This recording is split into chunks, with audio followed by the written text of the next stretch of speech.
So while the rest of us get to enjoy our Sunday, Donald Trump's going to spend Sunday terrified. Now, what is he terrified of? Well, tomorrow, Monday, of course.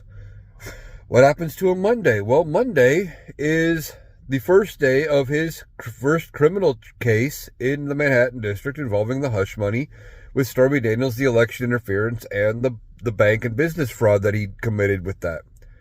Well, not only is it opening arguments for that case, but there's also a hearing in New York on the bond that he posted in the Letitia James civil fraud case. Now, he posted this bond with the company Knight Insurance out of California, but there's some question as to the legitimacy of this bond.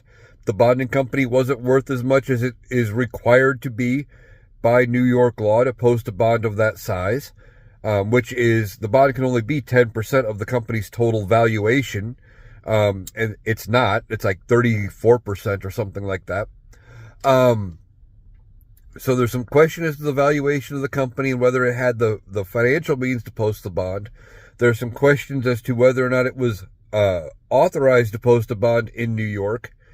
And there's also some questions as to whether or not Donald Trump put anything down against this bond, or if it's just on a, well, trust me, I'll pay you kind of guarantee, because usually with these bonds, you have to put up all of the money or a collateral or something in order to post it. And because Knight Insurance came out and said, well, Donald just gave us cash.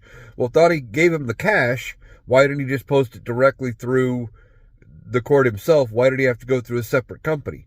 Well, now there's some question as to whether or not it was just a signed agreement that Donald Trump would put up the money in advance, which also then throws the bond into question. So those are a couple things that are going to be answered. There's also the matter of the Sandoval hearing that they held after jury selection on Friday.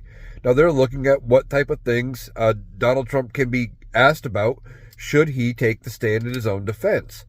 Now, I don't know if Donald is going to take the stand, if he's going to, try to testify or not. He has said before that he would and then never did. But they want to look at whether or not they can talk about the E. Jean Carroll cases, whether or not they can talk about the civil fraud case with Letitia James, and what they can ask him about as far as showing patterns and things like that if he does take the stand.